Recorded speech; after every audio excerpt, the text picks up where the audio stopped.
Dikandani kok ora ngandel, dadi hukum aja gusur ilmu ya aja gusur. Lah kok misale kowe kok muni ngene. Ya ora Gus, nak ngono anake Umar wae. Ya ora mungkin cara dekne cara rai ora mirip blas. Wong kok anti ilmu. Wong kok anti napa?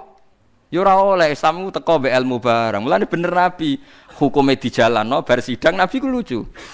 Ingka na akhalal ainen. Terus ya Nabi ngendikane gitu. Menyebut beberapa sifat bahwa li Syarif bin Sahma. Syarif sama itu yang nama pilnya. Jadi Nabi ku ya ana senine. Dadi bar gawe hukum terus Nabi ngendikan ya pokoknya nak mirip iki ya tenan. Tapi Nabi orang ngendikan hukum pokoknya nak mirip iki ya.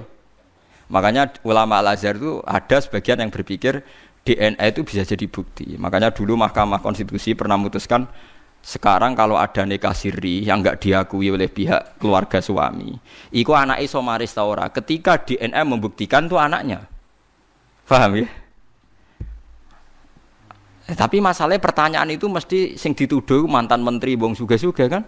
Misalnya terkenal diselungi Ruhin kan gak ono rebutan kan. Mergo nak mati kan klotokan. Ini masalahnya kan kepentingannya kan nak diintisapno ono warisan. Lah saya sering dimintai konsultasi ya saya jawab gitu. Anda tanya, saya kalau sebagai ulama tak jawab hukumnya fikih begini, kalau hukumnya ilmu begini. Pasti ada kan hukum fikih, hukum ilmu. Ya kayak tadi, kalau secara ilmu hisab tuh meyakinkan. Orang meyakinkan yang gerhana itu nak dihitung. Lama gerhana sekian. Gerhana di sisi paling selatan. Iku ngawitine pas menite ya bener, lama gerhana ya bener. Wong ilmu meyakinkan ngono kok mbok ingkari bangkune. Paham? Tapi ke percaya hisab, ya keliru meneh. Iso wae sing pas ngitung diwamuk bojone utangi jatuh tempo, pas ngitung meleset. Lho nak ilmu mesti objektif, tapi nak sing ngitung.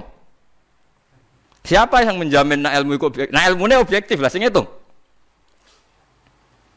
Lah iku masalahnya kan ada masalah juga kan.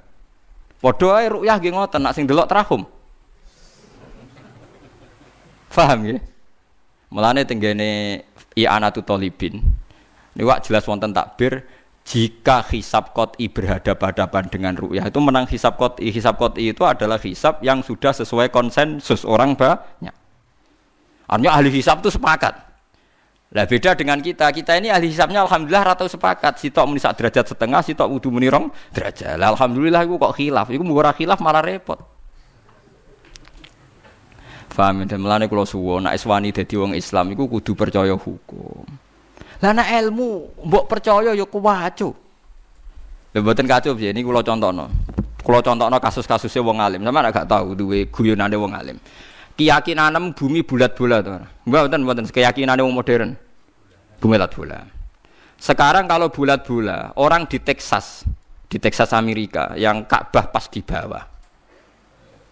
Paham ya? Itu salate madhep ngulon ta madhep ngetan.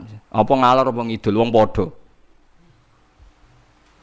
Lah ya ana jarak iku rubuk nggih. Malane nggone hisab falak ku diwari rubuk. Mergo ana jarak wetan kulon lor kidul ku rubuk. Lah nak seperempat. Sakwise seperempat gak ana jarak. Misale bulat-bulat lah. Bulat-bulat terus Ka'bah ning ngisor kowe pol dhuwur. Iku salate madhep ndi? Kira-kira pilihane. Lha mboten kan madhep ngalor ya tok, ngetan ya tok, ngulon ya tok. Wong padha kok. Lho nak rubuk kan ketok, misale ya kan sama kan? Lho nak rubuk ketok, kita ning wetane kulone, tapi nak sang pas. Itu Said Muhammad pernah ditanya. Kifaya Sayyid tusolli fi Texas. Maksudnya jenengan anak salat teng Texas madhep ndi? Jane ngulon yo oleh ngetan yo oleh, tapi aku madhep ngetan jan. Jadi itu jadi guyonane ulama. Lho umpama kita nuruti ilmu madhep, maksudnya nuruti ilmu sing jenenge madhep. Wong Indonesia lah salat madhep ngetan oleh. Pada akhirnya kan sampai juga. Lah ya repot ta. Ya nak bumi bulat-bulat ke madhep dia agar searah kan. Sampai juga kan? Lah kok madhep ngalor yang ngono alasane? Sampai juga kan? Wah yo edan kabeh to nek anut ilmu. Lah nek ono anut ilmu apa hukum? Nek anut tetep hukum. Paham nggih? Tapi hukum itu kadang-kadang kudu mbok langgar. Mergo nak mbok imani nemen-nemen hukum iku anti ilmu. Lah mulane kadang ana ayat fa inama tuwallu fatamma wajhu. Misale wong perang salate bebas madhep kiblat. Wong salat ning perjalanan ning pesawat salate bebas madhep. Mergo kadang Allah nganggo ilmu madhep dia ndak rapodo wae. Fa inama tuwallu fatamma wajhu. Lah iku pangeran. Dadi ilmu iku mbok imani ya hukum kudu madhep kula. Nek nang Indonesia hukum kudu madhep kula. Tapi Allah di beberapa contoh di mana kita tidak harus madhep ngulon, yaitu sholat sunat fi safar, ambek sholat fi siddatil khauf. Kalau titeni sunai pangeran udah diono hukum, ono ilmu. Misalnya hukum ini, iki ora usah tersinggung wis biasa, hukum mbek ilmu. Misalnya kowe gobloke ra karuan. Di bojo ya gobloke ra karuan, dua sejoli padha-padha direputasi goblok. Wis. Wajib didik anak kon ngapalo Quran utawa kon pinter matematika didik wajib iku hukum tapi cara ilmu gak mungkin. Wes ora mungkin abot jenenge gen kebodohan berlanjut. Misale wah abot iku selabot wong kula ndek guru sepuh niku mondok bapake dhisik ora hafal alfiyah gobloke ra karo anake di pondok lha iku gurune nek kok leco gobloke bapakmu kok mbok tiru mesti ngono tok komentar. Hukum ilmu beda ta ora? Beda. Ya akhirnya piye? Jadi kita sebagai kiai ini tetap mulang, tapi secara ilmu yakin enggak beda jauh deh sama bapaknya. Mesti ngono. Lah apa terus keyakinan ngono gak usah ngrubah hukum ya ora iso. Gus lah timbang kira-kira ya goblok koyo bapake ora usah ditenani. Ndak ra mirip bapake ya ajur ra ngono. Lah dadi ya ana hukum ya ana ilmu. Ya biasa. Mulane Nabi yo ngendikan kadang takhayyaru linutafikum fa innal irqad dassas. Kowe nak rabi sak wedok sing mbambahe wong apik, mergo kadang watak elek ku niru. Tapi Nabi kadang ngendikan wis ra bapak-bapakan sementing bocah apik. Tapi masalahnya, kula sering dibantah mbek tiyang-tiyang, alah Gus, angger sing sesuai sifat sing dikarepno Nabi bocah ra gelem.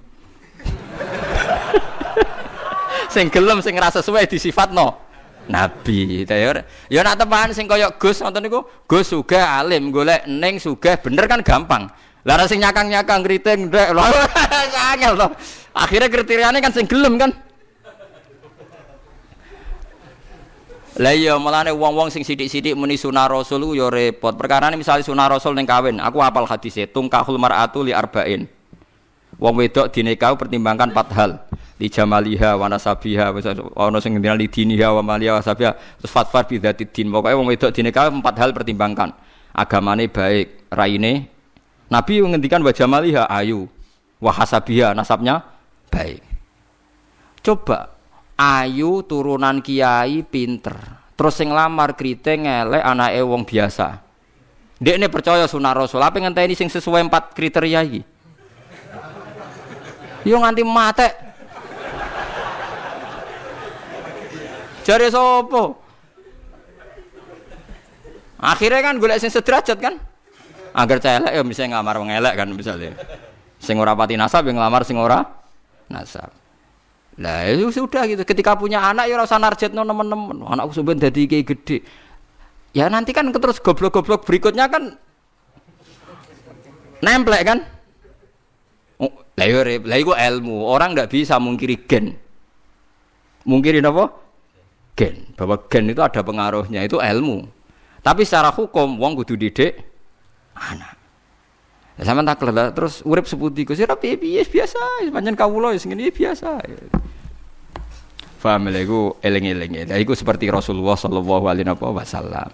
Secara ilmu wong iku ya mungkin jujur, mungkin ora. Tapi ketika wong lanang mau jujurlah kok dipercaya itu bahaya bagi kelangsungan Islam. Mergo tiap wong gak seneng sing wedok terus nglaporno sing wedok selingkuh. Itu ajur-ajuran. Faham nggih? Itu disebut kul falillahil hujjatul baligha. Dadi sampean mikir pokoke anggere wonten riwayate kudu jenengan iman. Contoh ketiga niki rungokno tenan nggih. Kula niate taqarrub ila Allah. Kula mboten gadah kepentingan napa-napa. Dan ini menghibur. Yang ketiga ini baik bagi Anda. Dan ini hadis sahih. Saya ulang-ulang ini hadis sahih. Kullu ummati mu'afan illal mujahirin. Kabeh umatku iku disepuro pangeran, kecuali wong sing ngetokno maksiate. Misalnya wong zina kok ning dalan, maling kok terang-terangan, itu kan gak maling jenenge.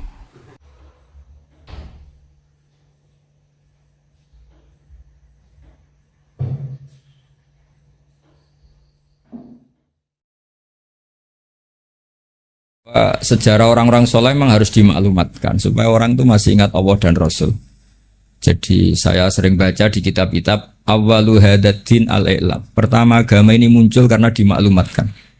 Sehingga Rasulullah ketika rawuh Dawi Gua Hira, beliau pertama itu naik Gunung Sofa terus memaklumatkan. Memaklumatkan kalau beliau itu nabi dengan semangat asyhadu alla ilaha illallah wa asyhadu anna muhammadar rasulullah. Nah, Habib Ja'far dengan segala keterkenalan majdzubnya, beliau ngendikan tuh mesti diulang-ulang syahadat wali-wali yang sudah kabundut. Mungkin kalau Anda dengarkan itu mungkin biasa. Mungkin karena tidak wali, itu yang jelas itu. Kedua ada ahli fikih. Tapi kita-kita yang ahli fikih itu ngerti. Wali-wali yang sudah kabundut kalau nggak disebut lagi ya lupa, apalagi artis. Cuma Habib Ja'far caranya seperti itu. Beliau sering memberi hadiah Fatihah. Karena orang sekarang itu belanja demi belanja gambarnya artis, lihat film dan apalnya tokoh-tokoh film sampai yang di luar negeri juga hafal. Tapi wali-wali yang sudah kabudut dah hafal. Nah, semangat beliau menyebut itu tuh ada filosofinya. Itu yang nggak wali pasti tidak paham, yang nggak ahli fikih yang nggak paham, malah gremeng kadang. Bulan baleni maksudnya ya serabakat soleh lah yang seperti ini, semoga tobat kan. Jadi itu ada teorinya. Quran sendiri ceritanya juga yang diulang-ulang. Jadi itu ada filosofinya. Itu kan sama dengan semua kiai meskipun monoton selalu bilang wa ala alihi wa sahbihi ajmain. Kata ajmain ini penting karena ciri khas ahli sunnah itu menghormati semua sahabat. Kata wa alihi juga penting karena ciri khas ahli sunnah itu menghormati alun nabi. Makanya kata Basim Asy'ari wa nuhibbu ahlal bait wa nu'azzimu ahlal bait wa nu'azzimu jami'a ashabi Rasulillah. Ciri khas kita ahli sunnah dalam menghormati ahlul bait, memuliakan ahlul bait dan menghormati semua sahabat. Jadi kalimat ini seakan-akan diulang-ulang wa ala alihi washabihi ajmain, tapi ini maklumat sebuah akidah, maklumat sebuah ciri khas. Lah nanti kalau bangun makom juga diniati gini, ini maklumat bahwa bangsa kita menghormati wali, menghormati habib, bukan gagah-gagahan terus seperti itu ndak. Ma'adzallah min dzalik itu ndak akan, tapi sebagai ikon kita bangga, kita tabahi kalau dalam bahasa Arab dengan eksistensi Habib Ja'far.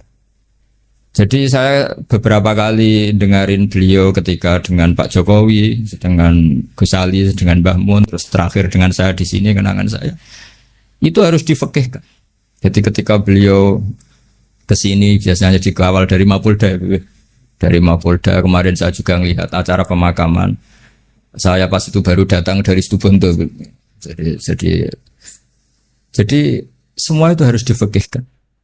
Sehingga dalam fikih misalnya dijelaskan ketika Nabi nyurati raja-raja itu ila maliki qaisar, ila malikir rum, ila qaisar. Itu kata ulama-ulama, Nabi itu ngakui jabatan dunia. Buktinya raja-raja juga oleh Nabi dipanggil malik, dipanggil apa? Raja. Jadinya Nabi kerso, ngakui eksistensi hukum yang sedang apa? Yang sedang berlaku. Ya tentu tidak, yang tidak yukhalif, ya tidak bertentangan dengan syariat. Jadi saya mohon pilihan-pilihan beliau dekat dengan Kapolri, Presiden, atau dekat dengan Umaro, jangan ditafsirkan macam-macam, tapi tafsirkanlah bahwa semua ingin kita ini baik-baik saja, baik urusan yang terkait ulama maupun terkait apa? Umaro. Dan itu yang diihyai seperti itu, al-ulama wal umaro tau aman. Ulama dan umaro itu saudara kembar, saling melengkapi. Saya sebagai kiai itu juga gak bisa membayangkan berantas narkoba dengan penyelundupan seperti itu. Yang punya otoritas itu polisi. Kita gak bisa membayangkan kan seperti pemerkosaan, penggarongan, pembunuhan itu gak bisa membayangkan kalau gak ada apa. Nah anggap saja Habib Ja'far itu ikrar bahwa kita ini butuh negara.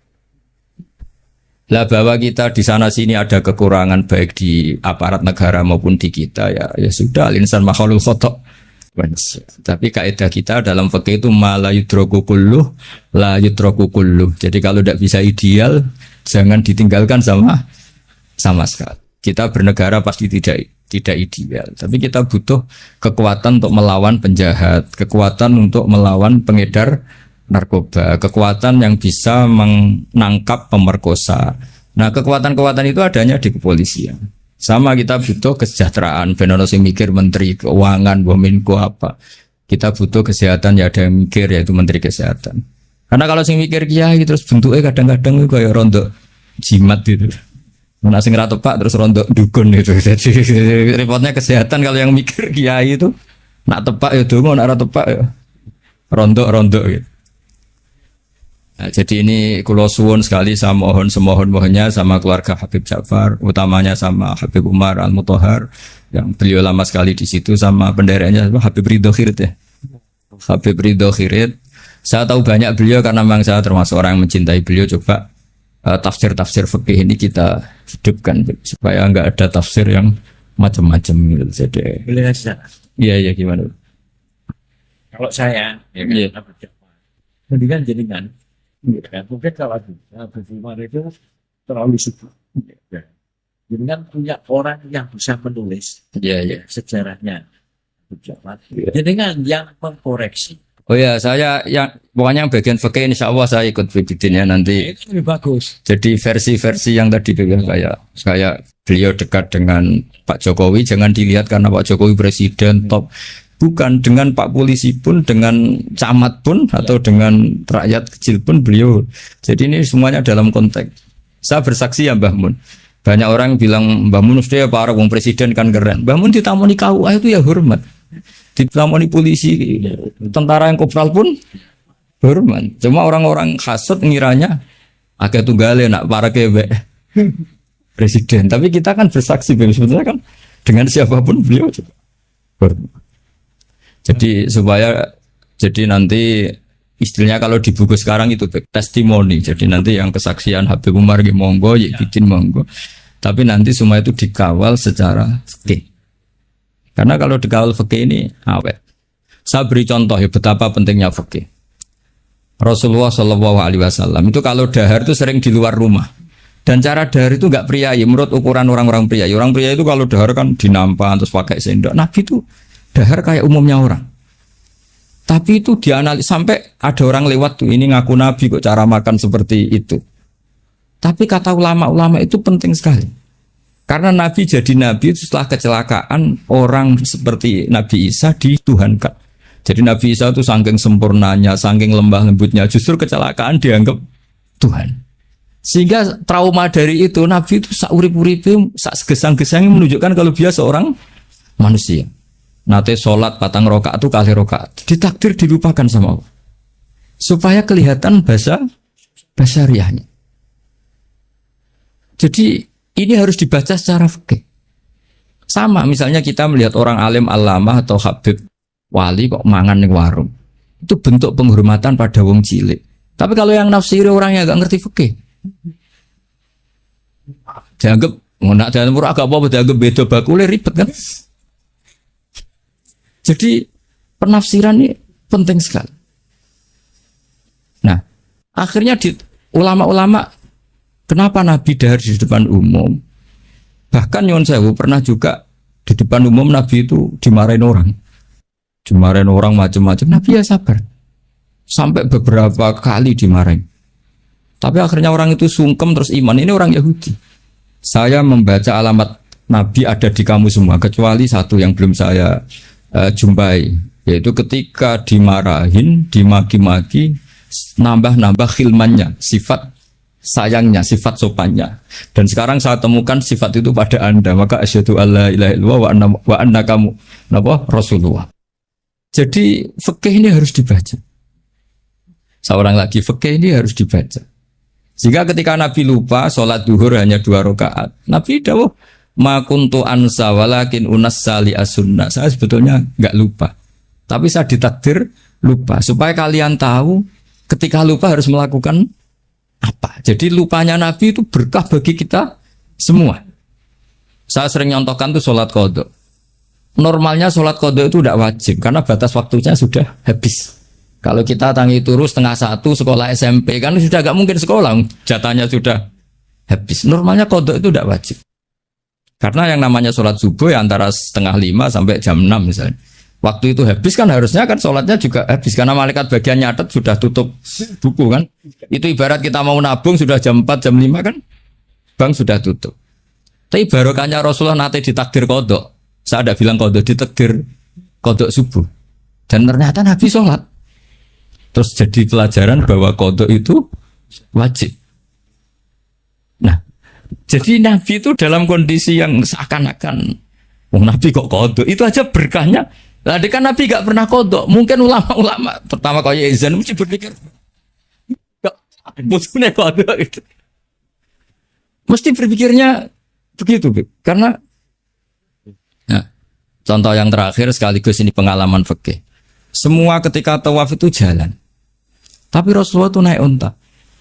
Itu kalau orang nggak seneng Nabi atau nggak ngerti fikih, anak buah kon melaku dek enak-enakan lenges-lenges numpak unta. Tapi baru kayak para penafsir fikih akhirnya diketahui bahwa tidak termasuk syarat sahnya tawaf harus jalan. Buktinya Nabi naik unta. Akhirnya kita pakai kursi roda punya dalil, yang agak sepuh pakai skuter punya. Coba kalau dulu Nabi jalan kaki, akan dikira syarat sahnya tawaf harus jalan kaki.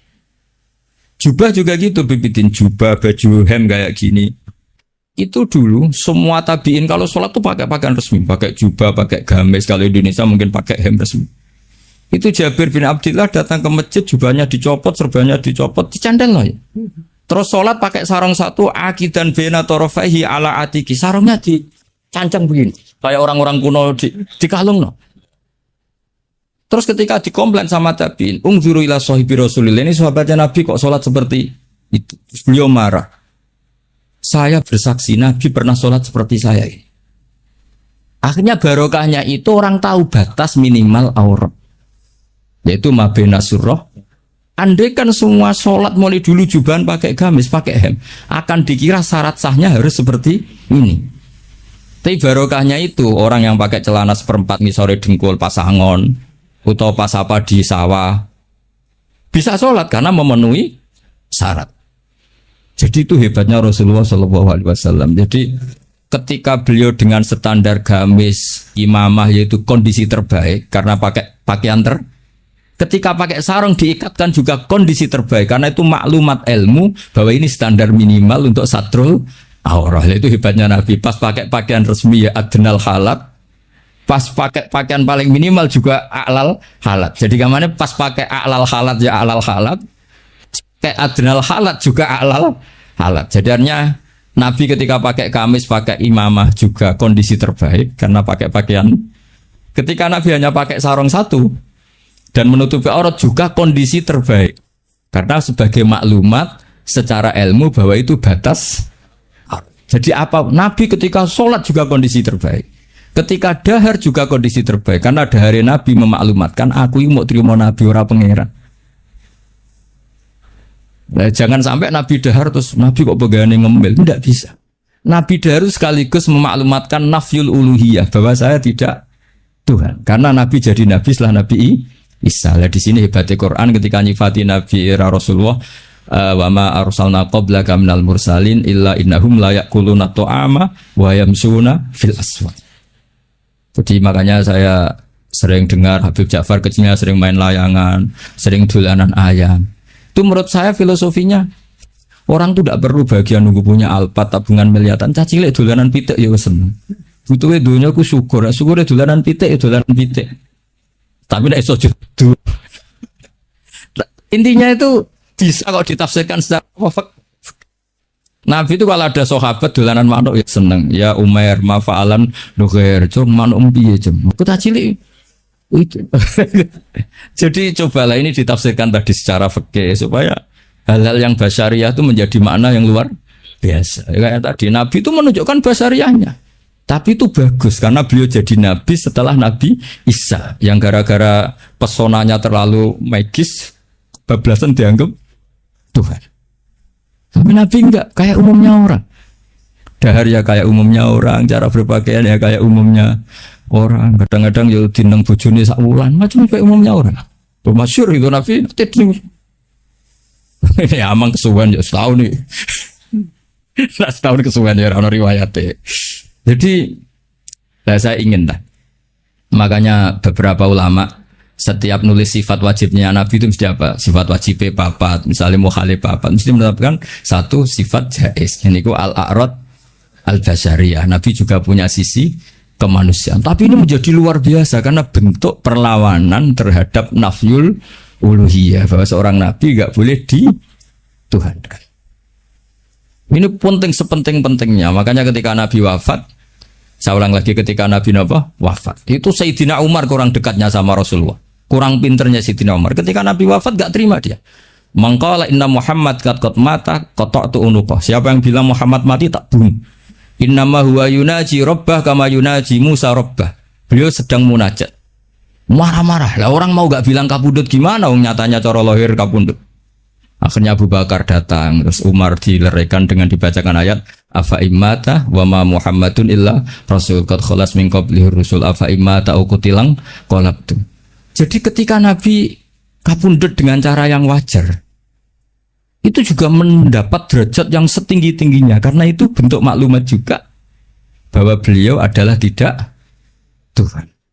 Andai kan Nabi kabudut kayak Nabi Isa diangkat ke langit, juga bisa saja jadi tragedi di Tuhan kan, dan beliau tuh orang paling nggak ingin dituhankan. Jadi semuanya ini spesial itu.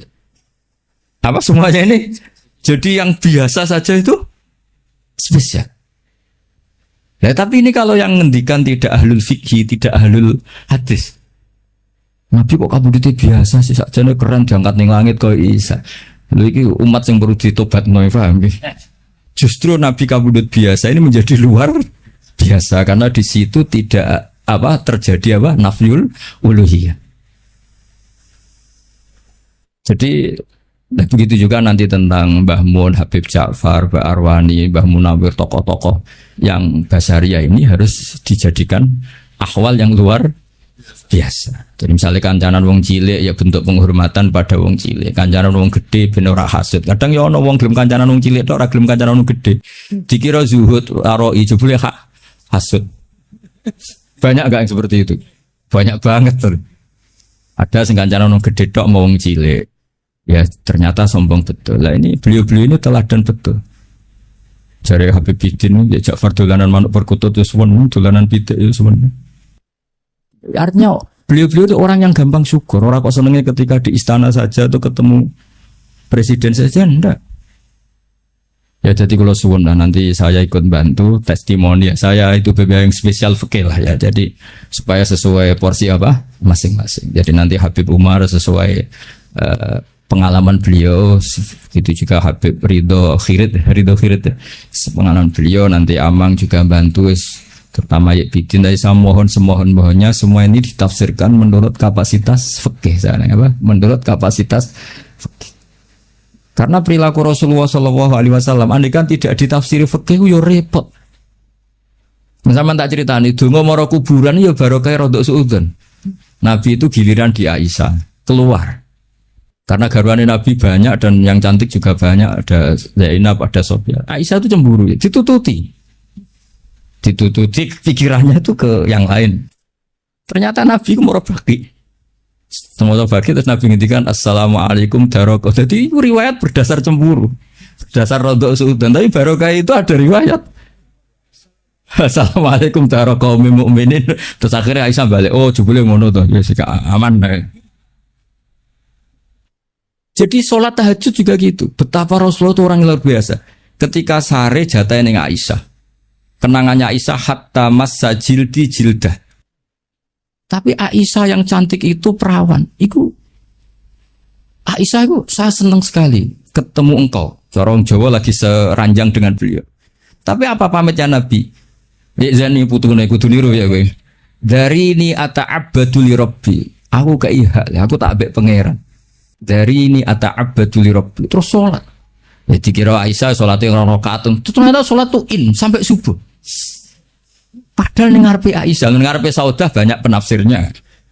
Ini di depan Aisyah. Dan pas rukun, perlu dicatat pas rukun. Nah sama tahajud kan pas dineng. Sekali rukun serang arah tahajud kan. Ini pas apa ya? Pas rukun. Pas Aisyah, tidak Saudah. Mana Aisyah terus Entek tuh. Aku sing ayune ngene iki ditinggal salat asik sampai subuh. Makanya protes deh. Ngapain kok begitu ya Rasulullah? Qad ghafara wa laka ma taqaddama min dzambika ma tak. Jadi aslinya ora niat takok.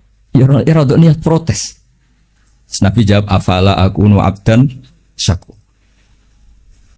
Jadi ini Rasulullah Shallallahu Alaihi Wasallam. Semua perilakunya itu hebat. Tapi Nabi nanti kok lihat santrinya minta tahajud terus yo ngamuk. Innali ainika haqqan wali zaujika. Kok ngono cung bojomu yo duwe hak ngene. Jadi kayak apa? Jadi saya mohon jadi Nabi ketika adnal halat kayak pakaian tadi, pakai sarung dilipatkan itu namanya adnal halat, pakaian paling mini.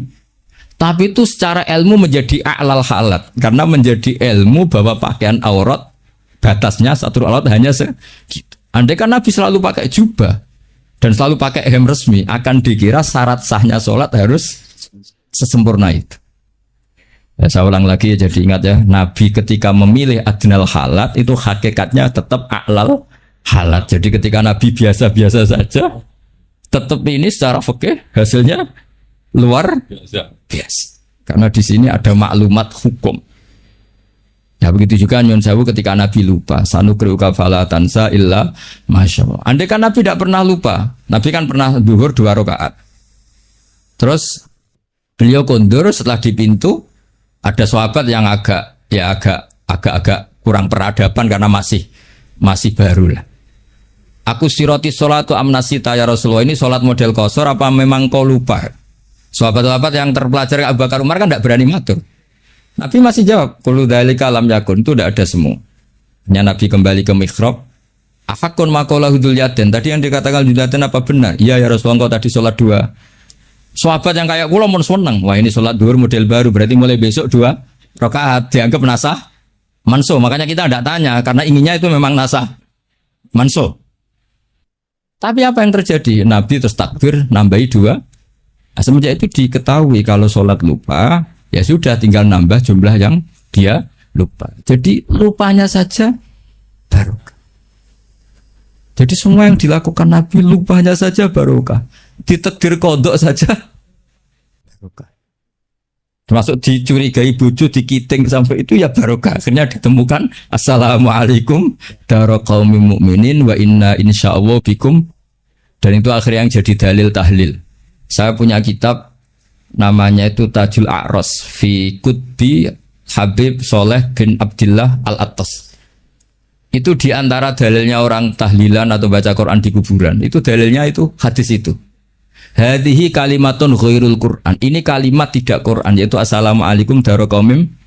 Dan kalimat ini tanfaul mayyita. Karena Nabi tidak mungkin ngendikan sesuatu yang tidak ada gunanya. Kalau kalimat yang tidak Quran saja tanfaul mayyita, manfaati ke mayit, apalagi kalimatul Quran. Lagi-lagi barokah. Padahal itu peristiwanya dikit tadi. Dicurigai tadi. Jadi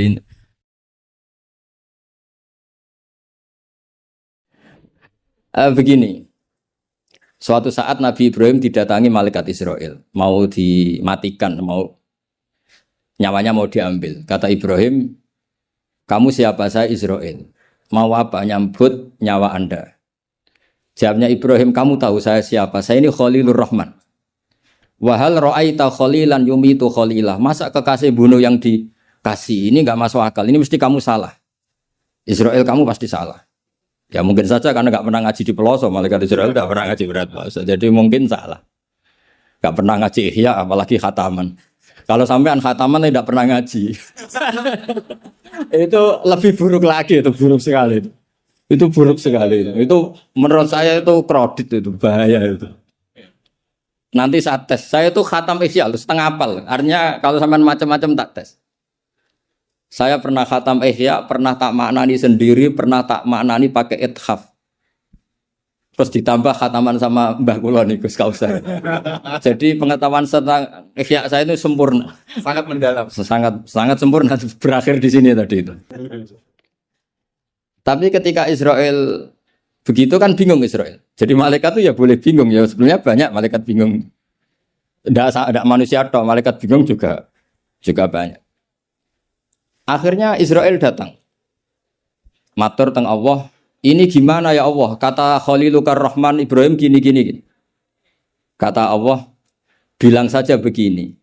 Wahal ra'aita habiban yakrahu ayyalqa habibah. Mosok kekasih ketemu sing dikasih gak siap. Itu logika apa? Ini gue fasul masail bisa. Akhirnya Israel bilang, kata Allah begini logikanya. Takbirnya begini kalau dalam fasul masalah itu. Wahal ra'aita habiban yakrahu ayyalqa habibah. Mosok kekasih gak seneng kalau ketemu yang dikasih. Kalau gak mau mati artinya gak siap ketemu yang dikasih. Oh iya siap. Putus fasul masail selesai. Bisa dijual itu hasilnya nanti karena sudah putus. Jadi memang fasul masail itu penting. Saya tuh punya kitab banyak, termasuk kitab-kitab munakosyah yang dikarang ini karena temanya Imam Ghazali. Saya punya banyak kitab Imam Ghazali dan yang saya paling suka tentu kitab-kitab debat kayak Mustasfa, terus kitab-kitab Imla. Pokoknya kitab Imam Ghazali sing ndekne ngamuk. Karena kalau beliau pas wali kutub kita niru kok GR teman. Jadi saya niru yang pas beliau marah. Saya punya kitab yang mulai min awali hatta akhiri beliau marah terus. Namanya Al-Imla fi Iskalatil Ihya. Itu memang beliau ngarang pas posisi marah. Orang bully Ihya, orang menyakiti Ihya, orang nggak suka. Terus beliau menjawab itu. Ya hater lah kira-kira gitu. Ini gaul ini bahasa ini gaul. Saya itu sebenarnya ya itu tadi. Kalau saya boleh milih takdir, saya nggak seneng beliau menjadi bahasa ya. Karena kalau neng jazil kan asli, nggak apa-apa saat azim. Ini kan Ari. Iya. Babi lah. Iya, Ari itu jadi tapi ya nggak apa-apa itu takdir sudah. Karena dikatakan Ari itu min haitsu hukmud dunya. Tapi min haitsu hukmil lauhil mahfuz sudah ditulis mulai dulu. Jadi ya sudah nggak apa-apa lah. Ini juga kawak sudah ditulis di lauh mahfuz. Yang ngaji Gus Dah di Lasem, yang untung dia. Yang panen kita. Iya, jadi sebenarnya yang ngaji sama Badawi itu Mbah Dah, Gus Dah itu. Tapi Gus Dah nggak jadi mantu Badawi, yang panen ini dapat cucunya Badawi. Ini keajaiban. Nggak ikut ngaji, dapat Panen. Ini agak masalah sebetulnya dalam hukum itu. Tapi ya nggak apa-apa lah. Allah itu maha saatir rahmah. Jadi yang amal bahnya cucunya Iya. kebagian. Kalau katut kamat. Sehingga kalau Gus Kausar nggak pinter alfiah itu tak bully betul. Dulu Mbah Jazuli terkenal dengan alfiahnya. Saya sering diceritain Mbah Mun, Mbah Khim pamannya itu dulu ngaji di Lirboyo bareng Mbah Mun. Gara-gara kesemsem alfiahnya Gus Ali itu bandar. Itu akhirnya Mbah Khim minta pindah ke Peloso karena ingin alfiahnya Mbah Jazuli. Akhirnya Mbah Khim yang pamannya Mbah Mun yang Kiai Pondok Mus itu mondoknya di Peloso. Gara-gara kesemsem alfiahnya Kiai Jazuli. Nanti kalau orang ngaji alfiah di Peloso berkurang itu pasti salahnya Gus Kausar. Jadi dulu daya tarik alfiahnya Mbah Jazuli sampai orang sudah mondok Lirboyo itu pindah Peloso. Jangan sampai anakku mondok Gus Kausar pindah. Ini nanti bahaya itu. Saya sering ketemu beliau di Lasem, jadi saya akrab sekali karena beberapa kali. Kemarin Mbah Jamil juga di rumah saya, baru kemarin tilik haji. Mertuanya ini, mertua juga buyut saya, mbah saya. Saya teruskan ya, logika ilmu itu memang harus dibangun. Kalau ndak habis gitu. Karena sepinter-pinter sampeyan itu pasti tidak wali. Kalaupun wali itu wali yang boleh disaingi. Karena antar wali juga debat. Antar wali ya banyak yang nggak cocok. Dan itu nggak masalah. Saya berkali-kali bilang di mana-mana. Said Abdul Al-Haddad itu masyhur. Orangnya sangat khusyuk, sangat hati-hati. Sehingga kalau beliau ada tamu ditanya, kamu ngaji sama siapa? Ngaji sama Gus Kausar misalnya. Pernah enggak gurumu itu nangis pas ngajar? Enggak pernah. Oh lereni, matine atus itu berarti. Tapi kalau Abdul Hasan Asadili balikan, kamu ngaji sama siapa? Sama Gus Kausar. Pernah senyum enggak? Pernah tertawa enggak? Enggak pernah, lereni. Berarti wong ra iso syukur katanya. Jadi Abdul Hasan Asadili itu seneng guru yang agak-agak uraan, yang sewantai, yang karena dianggap ekspresi apa? Syukur. Kalau Said Abdul Haddad gak suka seperti koyok seradi dosa ya guyu. Ini dua kutub besar dalam tradisi wali. Dan itu enggak masalah. Saya punya kitab indukannya Imam Ghazali itu banyak, termasuk kitab Nihayatul Matlab fi Dirayatil Madzhab karangannya Imam Haromen. Itu yang direvisi Imam Ghazali sebagai muridnya juga banyak. Imam Malik mazhab yang direvisi Imam Syafi'i juga banyak. Imam Syafi'i yang direvisi Imam Ahmad ya banyak. Bahkan Imam Nawawi ketika ngarang Minhajut Thalibin yang beliau memaklumatkan bahwa ini mukhtasar dari Muharrar. Itu beliau juga sering kritik kitab Muharrar, indukannya kitab Minhajut Thalibin. Sehingga beliau ngintikan kultu al-asoh kada, wal asoh kada. Tapi ya tadi kama tadinu tudanu. Akhirnya Imam Nawawi ya nasibnya agak sial. Kitab Minhajut Thalibin itu digubah oleh Zakaria Al-Ansori, namanya Manhajut Tullab.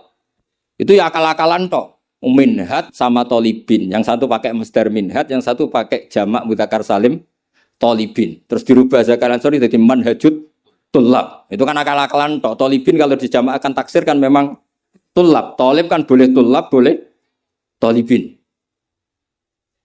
Dibully sama Zakaria Al-Ansori, wa takfiri bidzalik aulami takfiril asli kada wa kada. Zakaria Al-Ansori nasibnya baik karena setelah beliau sudah ada orang alim. Jadi tidak ada yang ngelawan kitabnya. Jadi sebenarnya kalau ada orang yang alim kayak beliau mungkin jadi bully juga, berhubung nggak ada ya aman apa? Aman. Alfiyah juga gitu, kurang terkenalnya Imam Sibawayh, presidennya ilmu nahwu. Tapi Imam Ibnu Malik ya biasa bully. Kada kakhiltanihi wattisolan akhtaru ghairi ikhtaro infisolan. Ya biasa saja beliau. Padahal maksudnya ghairi itu Imam Sibawayh. Biasa beliau bilang wa'autu khafidin la ta'atfin ala dhamiri khafdin laziman qad ju'ila walisa inti laziman. Ya biasa seperti itu. Jadi kalau menurut beliau marartu bihi wa bi zaidin, tapi cara yang lain marartu bihi wa zaidin ya boleh.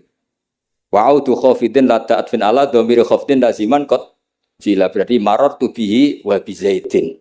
Tapi cara Ibnu Malik boleh marartu bihi wa zaidin, tidak usah mengulang al-jar, huruf jar. Itu biasa dalam tradisi ilmu. Jadi senior digugat junior biasa. Tapi insya Allah bukan karena kayak Fasul Masail di sini, itu pasti karena ta'anut itu tadi. Kita wis di pendapat kok kalah kan izin terus noes sawur-awuran sithik. Lah nanti musokhai bendarani bijak muni mauquf. Aslinya ya campur raiso nih. Wes apal. Wes apal ya. Karena saya jadi musokhai berkali-kali, jadi saya tak bingung wis muni mauquf. Ya. Dan ini tidak ngeritik, ini fakta. Jadi sampean tidak usah tersinggung. Tersinggung malah beneran orang udang menang. Wong kula niku diutang mriki mboten pati ikhlas gara-gara sesuk kula teng Sedan. Gara-gara jual nama Gus Kausar. Waduh. Sekolah nu pengapesan nek pernah sup. Apalagi kemarin ya sering lah saya ketemu beliau di Mbah Jamil. Kalau di sana menang saya karena saya sibul bet. Pernah callnya Mbah Hamid, mertua beliau yang isi saya. Beliau mustame'. Ini takdir karma tadi. Itu bisa diviralkan. Gus Bak ngaji Ihya sama Gus Kausar.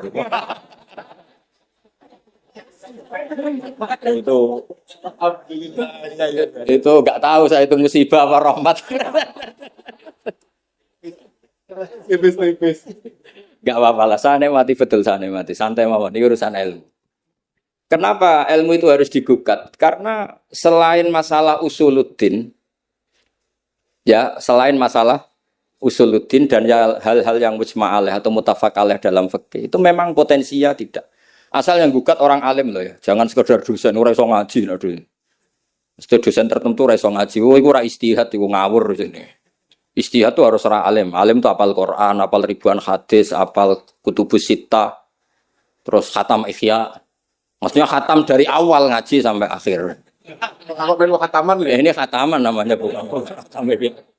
Wah itu jelas. Lo ora percaya tak tes. Ayo ini khataman apa khatam? Oh langsung khataman. Ayo. Tes betul. Saya sinau Ihya itu pernah ngaji sama Mbah Mun, pernah tak manani pakai pikiran saya sendiri. Terus tak ulang lagi tak manani pakai pikirannya Said Zabidi, kitab Ithaf. Dan kita punya sanad dengan Ithaf itu dekat sekali. Ya sama, saya jenengan sama. Karena misalnya saya, Mbah Mun, Mbah Zubair, Ki Fakih Mas Kumambang, Mbah Mahfud Termas, Ki Mahfud, Ki Abdullah, Ki Abdul Manan. Abdul Manan yang mbahnya Mbah Mahfud itu mulazim sama Said Zabidi, Sohibul Ithaf. Namanya Said Murtado Az-Zabidi. Jadi sanad kita dengan beliau itu dekat sekali. Ya itu saja misalnya. Ya sama lah sanad saya Peloso Lirboyo kan sama. Sebagian tetap lewat Basim. Biasanya nak syarat jalan pintas lewat Syekh Yasin bin Isa Al-Fadani. Tapi ku ijazah amah. Sebetulnya keren sanad-sanad mulazamah yang ngaji min awali hatta akhiri. Kalau ketemu beliau kan musim haji, aja tukum qabilna. Serepet. Ya itu ya bagus lah untuk ijazah, tapi terus ngaji kitab opo. Kadang memalukan gini. Misalnya di pondok ngaji mbek Ustadz Iqbal Jurumiyah, Imriti sama Ustadz Nasor Imriti. Bareng kenal Syekh Yasin bin Isa, mosok Jurumiyah ngaji mbek Syekh Yasin, nek sakake Syekh Yasin. Sanatem Jurumiyah konti, kok Syekh Yasin? Kebayang enggak Syekh Yasin maca Jurumiyah?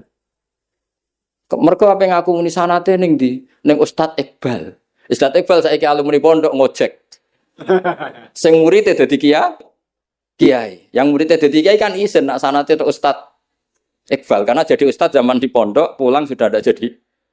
Menurut saya itu keangkuhan harus kita sebut. Saya dulu ngajinya sama Ustadz Iqbal. Meskipun sekarang sudah ada Ustadz tapi ngajinya sama Ustadz Iqbal. Karena langsung bilang saya Yasin. Yang percaya siapa? Kebayang nggak saya Yasin ngorek Jurumiyah? Nggak kebayang nggak saya Yasin? Sesuai kamu ijazah mabadik fikih juga sama saya Yasin. Sesuai primbon juga sama saya. Mbok ya orang itu punya akhlak sithik. Utawa tak qabilna gak ngerti ijazah apa. Ijazah apa ya? Iya, pokoknya acarane ruame ngono tok kan. Dikai mangan ngono tok kenangane. Itu lebih buruk lagi. Nah ini bukan gojlok, ini ngamuk jadi ini asli. Kalau gojlok masih baik. Jadi saya ingin sekali sanad itu terjaga. Kalau ngaji ya min awali hatta akhiri. Saya punya kitab karangannya Syekh Mahfud. Sanad beliau. Al-Mustafid lima alam minal asanid. Itu kalau cerita ketika ngaji sama Syekh Mbah Soleh Darat. Khador tu indahu tafsirul jalalain marroten. Itu min awali hatta akhirihi. Ketika beliau cerita ngaji sama Syekh Abi Bakar Sato. Khador tu indahu al-Bukhari min awali hatta akhirihi. Terus wafatani babu kada wa kada. Ketika yang enggak ngaji juga dihitung. Terus yang ketika bab yang fatani itu saya ngaji lagi sama Syekh ini. Termasuk sama mbah-mbahnya Habib Anis. Namanya Muhammad bin Husain Al-Habsyi. Karena sanad kita pasti ketemu semua di Sayyid Zaini Dahlan. Jadi yang Solo Habib Anis kan Anis bin Alwi bin Ali. Yang punya simtut Duror. Ali ini bin Muhammad ya bin Husain. Nah, itu juga mufti Syafi'iyah. Jadi insya Allah sanad seluruh Indonesia itu sama, termasuk sebetulnya Muhammadiyah. Tapi Muhammadiyah kan terus man ba'dawi ini terdodak ngaji. Man ba'dawi setelah apa? Setelah siapa itu? Mbah Dahlan dodak ngaji. Sebenarnya sanadnya sama. Dulu Mbah Dahlan itu yang ngajinya bareng Mbah Hasyim. Yang Mbah Hasyim lebih mulazamah ke Syekh Mahfud, sing Mbah Dahlan lebih mulazamah ke Syekh Khotib Minangkabau. Syekh Khotib Minangkabau terlalu modern, beliau berafiliasi ke gerakan Muhammad Abduh. Jadi agak-agak sudah tahu gerakan Ikhwan. Sehingga Mbah Dahlan pulang ke Indonesia dengan gaya reformis yang Mbah Hasyim tetap mengikuti tradisi salaf karena beliau lebih terbentuk oleh Syekh siapa? Mahfud. Kita tahu Syekh Mahfud itu adalah murid Sayyid Abi Bakar Sato. Abi Bakar Sato itu kalau Jawa itu kira-kira ruju lah. Itu yang barep namanya Umar Sato. Said Umar Sato itu yang gurunya mbahnya Mbah Mun.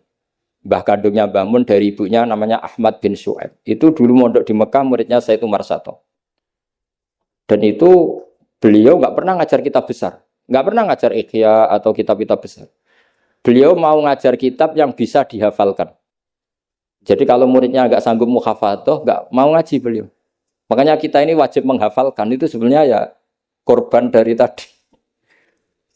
Jadi muhafadzah itu bagian dari itu. Tapi ini korban baik, tentu korban baik. Cuma kritik saya pada pondok-pondok, itu muhafadzah sekarang itu menjadi syarat kenaikan kelas. Dulu itu enggak, muhafadzah itu syarat menjadi orang alim. Sekarang enggak alim pun sebenarnya muhafadzah. Akhirnya banyak yang hafalannya alfiyah hafal tapi ora paham alfiyah, sing paham ora hafal. Karena biasanya wong paham itu kan banyak analisis. Nah, saya termasuk yang bejo ya paham ya hafal. Ini syukur. Tapi saya harus lebih syukur Gus Kausar. Karena tadi wis paham apa yang ngaji abe abu. Jadi ini masih kalah saya. Saksinya banyak lagi pas ngaji. Dulu Gus Kausar pas di dalamnya bangun bilang saya gini, Gus kalau pengen ngaji jenengan, seksine mau sitok, ini pas aku ngaji ini seksine wakil. Jadi untung beliau di bangsa. Tapi tidak apa-apa, saya ikhlaskan itu bahasa saya aman. Ilmu itu harus dikritik. Sehingga dulu ulama itu biasa tadi, saya contohkan dari Alfiyah ya, karena yang identik dengan Mbah Jazuli. Ibnu Malik itu muridnya Imam Sakhawi, beliau ahli qiraah sab'ah. Imam Sakhawi itu muridnya Imam Syatibi. Kita tahu Imam Syatibi terkenal sekali dalam dunia sab'ah. Kan Nawawi fil fikhi kira-kira. Karena yang bisa menerjemahkan sab'ah populer itu Imam siapa? Syatibi, yang punya karangan Khirzul Amani. Saya pernah belajar kitabnya Khatam. Sehingga Ibnu Malik itu terbentuk oleh qiraah sab'ah. Sehingga kalau beliau mengatakan fin nazmi wan nasri sahihi musbata, teori saya itu bisa dibuktikan baik dalam syair, maksudnya nazm di situ adalah syair, wan nasri sahih. Nasri sahih artinya qiraatu Abi Amrin. Karena qiraatu Ibnu Amrin itu mengatakan wattaqullahalladzi tasaaluna bihi wal arhami. Kalau dibaca wal arhami artinya ada maktuf pada maktuf alih dhamir majrur min ghairi i'adatil jari, yaitu wal arhami diatafkan pada bihi tanpa mengulang huruf jar. Tapi jumhur tentu lebih keren karena jumhur ngikuti qiraah masyhurah wattaqullahalladzi tasaaluna bihi wal arhama. Jadi jumhur memang bacanya wal arhama diatafkan ke Allah, bukan diatafkan ke bihi. Ketika Ibnu Malik mengatakan fin nazmi, saya tuh nggak pernah terencana mau ngomong ini gara-gara ini mau bully Gus Kausar ini tadi. Maksudnya mau bully tadi, dulu guru-guru kita pindah pondok ke Peloso karena kepengen alfiyahnya Mbah Jazuli. Itu harus terjadi lagi era cucu-cucunya, jangan sebaliknya. Ya siap demo ya. Gak wani nah santri Peloso pasti. Walat. Nah ini ngeritik yang membangun. Jadi Ibnu Malik karena cucu murid sama Imam Syatibi itu dia ahli qiraah sab'ah. Sehingga bacaan-bacaan di sab'ah itu yang menjadi dalil beliau ketika punya rumus nahwu.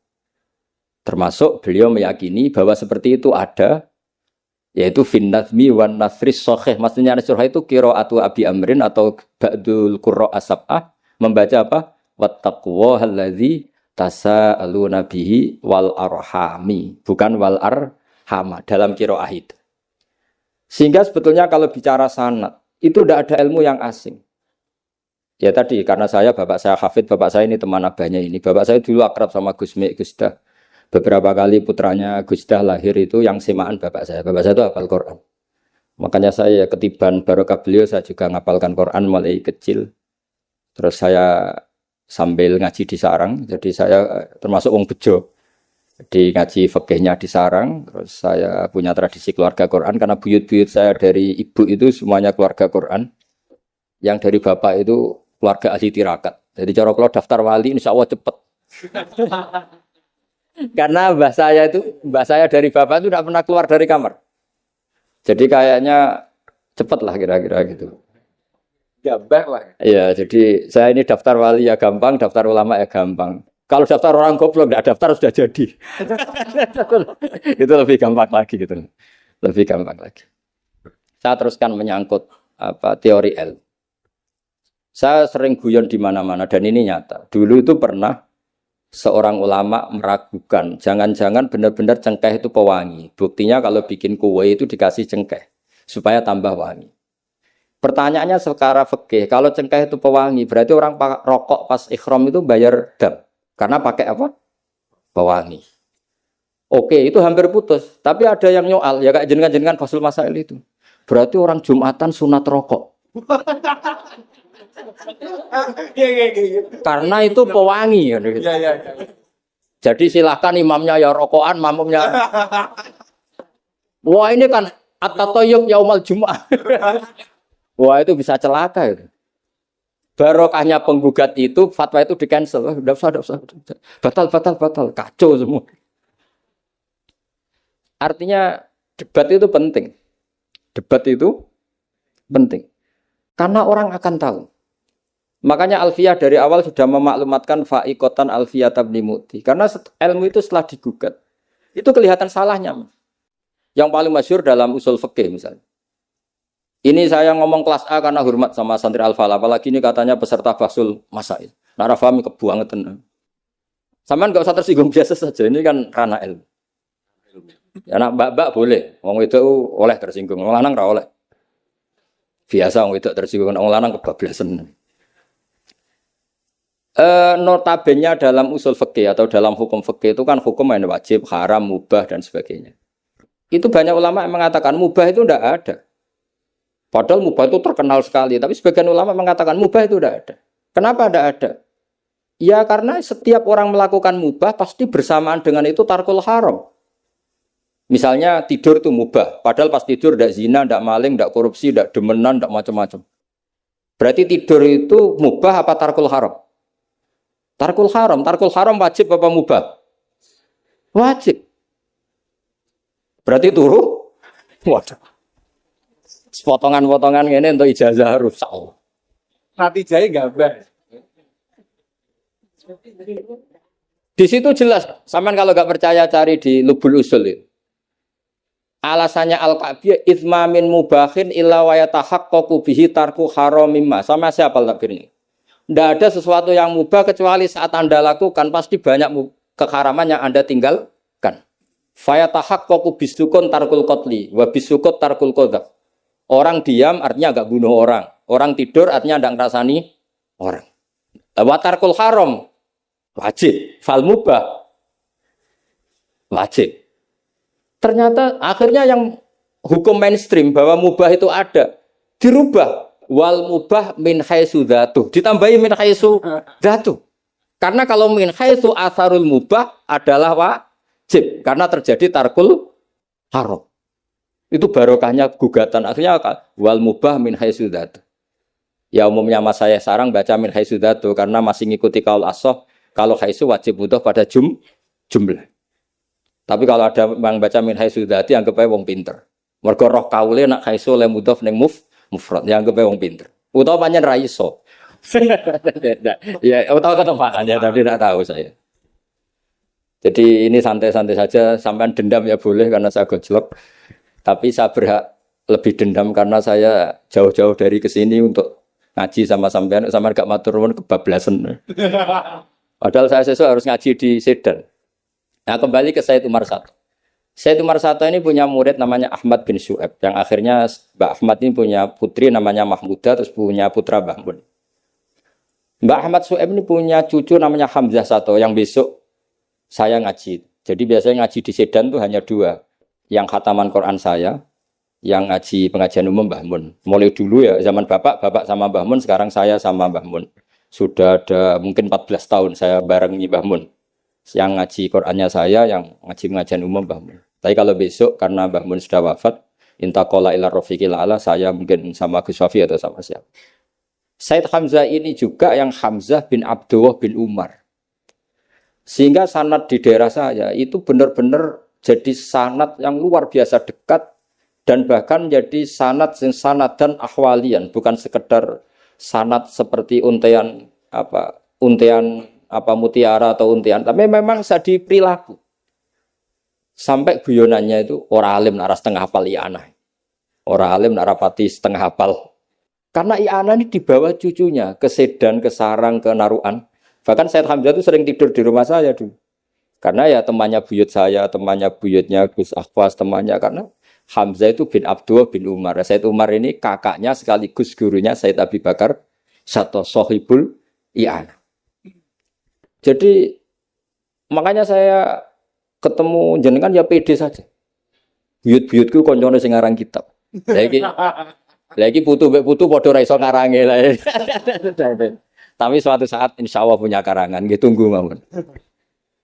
Ojo karangan bunga, karangan kita, maksudnya karangan kita. Sembrono. Memang benar-benar karang kita. Nah, kenapa ilmu itu butuh digugat? Kalau ndak ya habis kita. Misalnya kitab Takrib itu mengatakan mabit bimina Musdalifah sunat apa wajib? Sunat. Fathul Qorib membenarkan yang benar adalah wajib. Padahal kitab kecil. Karena Fathul Qorib itu nyarai Takrib, kitabnya mau kecil. Itu aja sudah ada gugat menggugat. Apalagi Bahsul Masa Nggo takbir pirang-pirang dina nganti runtusan, jebule keok. Kan yo isin. Cara saya emang harus ngreyel itu satu-satunya acara ini kan harga diri. Apalagi di daerah santri ini kan isin Gus. Wah, isin pol Gus. Lah musakhah yang bijak adalah yang memutuskan mauquf. Makanya kalau musakhah bilang mauquf, kemungkinannya dua. Kalau enggak bijak ya panjen ra paham. Karena masalahnya mustabih, kayak iya kayak tidak. Enggak apa-apa. Enggak paham itu bagus kok. Kalau memang masalah itu sulit bagus enggak paham. Kalau sulit kok memaksa paham, ya bebo paham. Saya punya sekian contoh ya, perdebatan ulama. Saya punya kitab namanya itu Al-Ghiyasi, Fil Tisamid Zulam, karangannya Imam Haromen. Saya juga punya kitab Nihayatul Matlab fi Dirayatul Madzhab. Saya juga punya kitab disertasi doktor, profesor cucunya masih keluarganya Syekh yang di Syria, namanya Adib. Niku nulis disertasi doktoral tentang Imam Haromen. Itu luar biasa. Ternyata saya cek isinya Ihya sama Imam Haromen fil fikih, tentu fil fikih karena selain fikih Imam Ghazali itu tidak nginduk Imam Haromen. Sudah saya katakan tadi, fit tasawuf nginduk Qutil Qulub, fi manaqibil akhyar nginduk kitab apa? Hilyatul Auliya. Dan memang kitab itu harus nginduk supaya muttabi. Itu misalnya fikih begini, pertanyaannya fikih begini. Lauto bakot dunya al haramu. Lalu kita gimana? Semua dunia ini haram. Lalu orang Islam harus bagaimana? Pilihannya hanya dua. Kamu makan, berarti memakan barang haram. Atau tidak makan, kemudian makanan itu dipakai taqawi ahlil fiski. Atau taqawil fusak li fiski. Itu debat. Sampai saya saking lamanya belajar, sampai saya sholat hajat ingin paham. Dan akhirnya paham. Dan ini karena ini lembaga Fathul Masail, silakan Anda uji pendapat saya. Anda boleh tidak cocok, tapi kualat mesti tak jamin kualat. Karena mikir saya sudah lama dan sudah saya konsultasikan sama Allah lewat istikharah. Sampai dadakan gugat, oh mesti kualat. Nah kalau nggak kualat berarti podo alime lah, gitu kira-kira. Enggak, misalnya gini, saya misalnya ini contoh. Zaid itu fasik. Fasek punya uang 1 juta. Saya ulang lagi, Z itu fasek punya uang 1 juta. Delalah pas ketemu Gus Kausar karena melihat wajhul alim itu barokah. Delalah itu. Kepikiran ngekekno duit nih Gus Kausar. Gus, uang ini untuk jenengan. Loh, saya berkali-kali dikasih orang fasek. Memang khasnya orang alim itu menarik. Angger kira menarik berarti taqabbalallahu minna itu. Saya sering ketemu orang, loh betul. Orang bulat-bulat yang tobat karena ngaji saya itu banyak. Padahal ya enggak ketemu. Kadang lewat YouTube. Saya itu berkali-kali orang mau tobat itu. Jadi kalau orang kok dengar suara orang alim tidak tobat itu ya masalah. Yang masalah yang alim itu. Ya agak masalah itu, agak masalah. Banyak yang tobat. Saya cerita ini bukan cerita tentang saya, tentang barokatul ilm. Jadi ini bukan urusan ujub takabur, tapi tentang barokatul ilm. Kayak tadi saya cerita barokahnya Gus Dah. Akhirnya Gus Kausar yang dapat ning Jasil. Yang ngaji abahnya. Yang panen saya. Yang panen Gus Kausar. Semoga nanti diwales. Nanti yang kangelan ini sing panen anak, tapi ya gak apa-apa, semua anak itu gak apa-apa. Saya ulang lagi ya. Ilmu itu, saya tadi cerita kemana yang apa? 1 juta. 1 juta tadi. Gus Kausar karena sufi, sufi latihan, masih coro wali, masih amatir. Milih gak nerima. Wah enggak, saya ini orang bersih, gak mau nerima uang dari orang fasik. Kemudian si fasik ini potensinya. Ya wes tak kena ora gelem tak nggo demenan meneh, tak nggo judi meneh atau tak nggo medok meneh. Tapi kalau gelem, bisa saja orang ngomong gini, kiai ketemu wong fasik gerduwe ya gelem. Potensinya ini kan, lah ini wajib mauquf. Kalau seperti ini wajib mauquf kan. Wajib mauquf ini. Kalau enggak mauquf bahaya. Wajib mauquf kan? Karena kalau nerima ternyata kiai itu sangger dhuwit kok wong fasik lah. Gelem. Tapi kalau tidak menerima kemudian hadzal zalim yasta'inu bihadzal mal li fi'lil haram. Salah kamu kan? Andai kan kamu terima kan dia tidak punya perangkat untuk beli khamr misal atau beli wedoan. Ini bisik saya beli wedok katanya, enggak tahu saya maksudnya. Tapi gara-gara tidak kamu terima dia cukup punya uang untuk beli tadi yang haram-haram itu. Kamu ikut salah enggak karena menolak? Tapi ketika kamu menerima kemudian orang alim tercemarkan, wong alim gampang kayak duit meneng. Ayo milih mana? Ayo, silakan dimulai basul masailnya. Ayo. Ayo silakan. Ayo ini ada mushaf banyak di atas ini.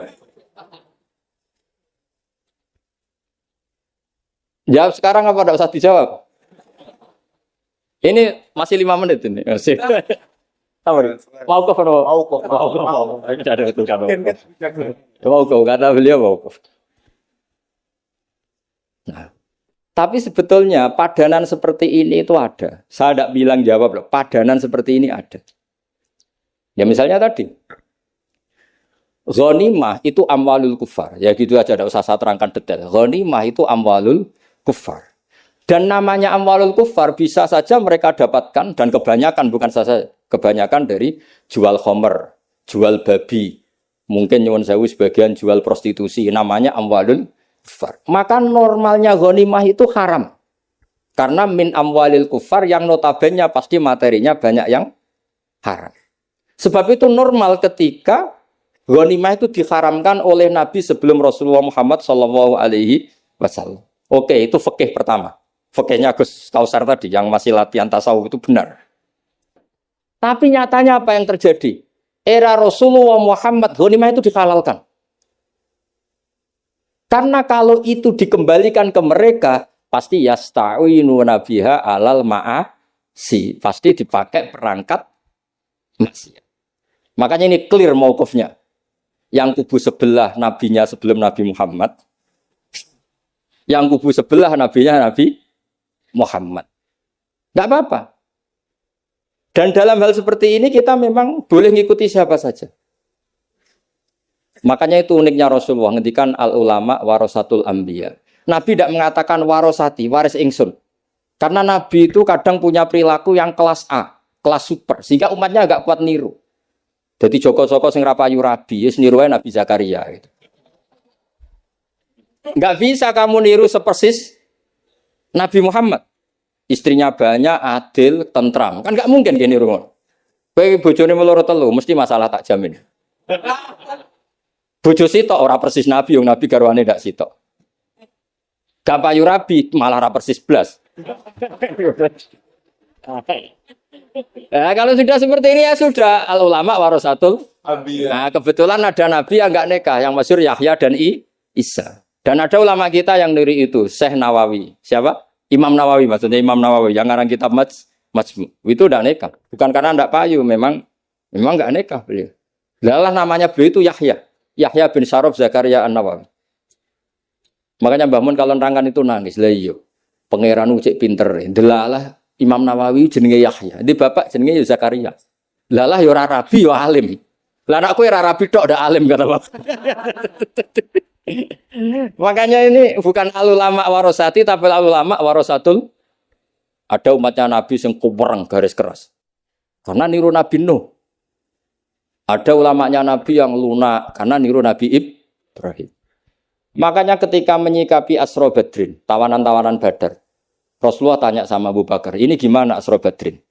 Hum asyiratuk, hum aqaribuk. Ini kerabat engkau, ini sanak-sanak. Ya maafkan saja. Sayyidina Umar, itu kan orang-orang yang dulu ngusir kamu, ingin bunuh engkau ya Rasulullah. Humul ladzina akhrajuka wa hammu ayaqtuluka kadza wa kadza. Itu kan orang-orang yang dulu ngusir jenengan, ingin bunuh jenengan, ketangkep ya bunuh kok repot. Itu kira-kira Madura ya, enggak tahu saya itu. Ini kan katanya sejawa Madura ya. Enggak tahu, orang Madura turunan Umar apa Joko Tole ya enggak tahu saya. Tahu saya. Secara genetik nasab enggak tahu saya. Tapi ya bagus lah, hirohnya mirip siapa? Umar. Nabi enteng saja. Enggak kayak Musohe sekarang kalau ada debat bingung, Nabi ya santai aja. Nabi ngendikan masalu kaya Abu Bakrin masalu Ibrahim. Itsqala faman tabi'ani fa innahu minni wa man asani fa innaka ghafurur rahim. Wa masalu kaya Umar kama salinu itsqala rabbil tadzar alal ardi minal kafirina dayar. Enteng saja Nabi, enggak mau kuf. Kenapa? Karena Nabi hafal Quran, sekian ayat untuk ini ada ayat. Nah kalau sampean kan enggak hafal Quran. Pokoknya ada takbirnya di kitab apa? Pokoknya ada. Wong jenenge kitabe ora roh pemene halamane. Terus musibah. Ya tapi sudah lah ini zaman akhir sudah begini sudah baik. Ya. Sekian wassalamualaikum warahmatullahi wabarakatuh.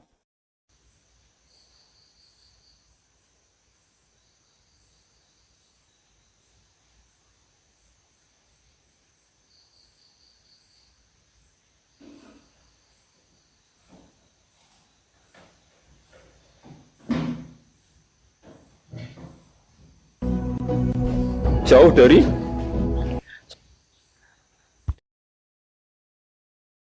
saya iku perkara. Paham gitu. Dadi madzhab ulama tiang-tiang riyen sing mboten dosa iku apik. Wong eling dosa iku sombong. Mestine ya kudu eling sisi-sisi hidayate Allah. Piye wae sedina mangko diparingi salat subuh, salat zuhur, ngrumat anak, ngrumat bojo. Mau bojo ngamuk kowe ya sabar. Ning dalan ana wong macem-macem ya kowe sabar. Hari ini saya tidak zina, hari ini saya tidak selingkuh, hari ini saya tidak minum narkoba.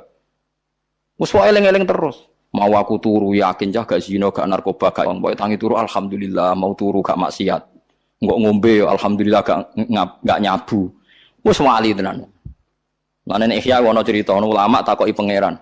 Hei ulama, kowe ning donya diulamakno. Kowe saiki sowan aku ketemu ngamal apa? Ulama iku bingung. Sama agak percaya delok teng Ihya teng Kitabur Roja. Bareng bingung mbek pangeran dibarno. Sono ulama takoki, "Nak kowe piye?" Kula Gusti. Kula nggih ulama Gusti, teng donya nggih biasa standar mawon. Tapi kula mboten nate nyiritno jenengan. Mun mboten nate dosa syirik panjenengan. Lan jenengan ngendikan nak liyane syirik mbok sepuro. Terus jare pangeran dawuh pangeran, "Sotak ta kowe bener langsung swarga." Dadi tukang pangeran, "Kowe aku sangu apa?" Sangu napa Gusti? Nggih sangu pokoke jenengan niku Rahman Rahim, kula niku mboten nate syirik mbek jenengan. Lah ora tau dosa nggih sering Gusti, tapi jare jenengan nek ora syirik di sepuro. Wis ngono ta. Wis langsung wis ke swarga. Terus ulama sing ngomong getun, napa gak ngomong ngono perkara.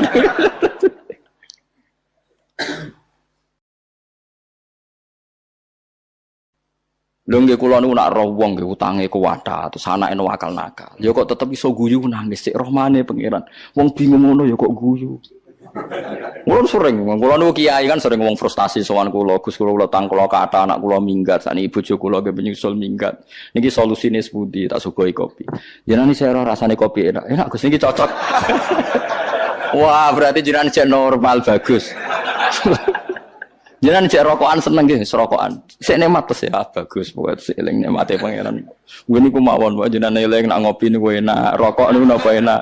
Mohon pokoke jenengan kudu eling terus rahmate pangeran. Ampun eling bojo minggat macam. Anggap mohon bojone sampean cerdas, menghindari kebangkrutan ke yang lebih baik. Sampean kudu bangga. Melok jenengan gak bahagia atau mboten? Nek melok tuane bahagia nggih. Berarti bojomu rasional, bagus. Kowe kudu bangga. Ndek bojo apa? Rasional. Jadi bojomu ndek pilihan sing tepat, kudune ke bangga. Urung kok pekat to dereng ya wis. Regani cerdase bojomu pilihane iku regani. Semulai sadar. Kang seminggu suwane. Wah, bagus ke solusine jenengan. Kula nu sakniki pun nikmat, pun stabil urip kula. Lha iku dawuh Abdul Hasan As-Sadali min syarril waswasil khannas alladzi yuwaswisu fi sudur. Dadi setan berusaha memisahkan Anda dengan Allah justru mbek dosa. Mulane Nabi Adam niku bar dosa malah summat stabahu rabbuhu fataba alaihi wa hada. Ijtiba ku dipilih. Dipilih napa? Pangeran. Mergo bar Nabi Adam dosa oleh nyifati Allah luwih sempurna timbang zaman rong dosa. Nggih niku nyifati Allahumma innaka ta'lamu sirri wa alaniyati faqbal ma'dzirati wa ta'lamu hajati fa'atini su'li wa ta'lamu ma fi nafsi faghfirli dzunubi. Faghfirli fa innahu la yaghfiru dzunuba illa anta. Allahumma inni as'aluka imanan yubashiru qalbi wa yaqinan shadiqan hatta a'lama annahu la yusibuni illa ma katabta alayya waridha bima qadaita alayya. Ditobate Nabi Adam lucu, Gusti kula niku roh nak kabeh tedire jenengan. Jenengan kudu maringi iman kula nak semua yang terjadi mergo tedire jenengan. Malah diparingi tobat. Umpama Nabi Adam eling dosane terus mungkin malah ra diparingi tobat. Mergo Allah di skenario besar Adam salah ben ning bumi, nak ning bumi kok Allah ngutus Nabi Muhammad. Engko ana wong paling afdol sak donya iku Nabi Muhammad sing nunggoni Kanjeng Nabi nganti saiki. Kita ditunggoni Nabi mergo ora perlu bunuh diri, ora kaya bangsa napa? Israel. Mulane dawuh Sayyidina Ali saiki aman iku loro wis ilang sitok, karek sitok. Iki disebut wa ma kana Allahu liwa'adzibahum wa anta fihim. Allah ora bakal nyiksa umat teman nek mbok tunggoni. Lah Nabi saiki wis intaqala ila rafiqil ala wis pindah. Wa ma kana Allahu mu'adzibahum wa hum yastaghfirun. Nan Allah ora bakal nyiksa nek gelem istighfar. Nah saiki karek istighfar ora gelem. Dan semua segot istighfar saya pastikan ndak semuanya eling dosa. Jajal sampean istighfar wis sing biasa tahlilan ayo terusno. Astaghfirullahaladzim alladzi la ilaha illa huwal hayyul qayyum ya malah bakas dosa kan Gusti kula nyuwun sepura jenengan zat sing abadi sing astaghfirullahaladzim innahu la yaghfiru dzunuba innahu huwal ghafurur rahim. Mari ra mbok jiwa itu. Tapi seneng pojok men dono wong eling dosane mung sifat wong ngono nyifati pangeran mbok tangisi malah malaikat janggal iku piye Allah disifati kok malah nangis. Kan astaghfirullahaladzim alladzi la ilaha illa huwal hayyul qayyum wa terusane terus innahu huwal ghafurur istaghfiru rabbakum innahu kana ghafara. Mulane kula setuju mbek madzhab Hasan Sadali. Saiki piye-piye wong Islam nganti rusak ngene iki gara-gara wong saleh-saleh iku eling sisi salahe masa lalu terus gak gelem memberi peran ning Islam alasane tau di akhirnya ana kekosongan. Padahal dawuh bapak ngene lha ya leh misale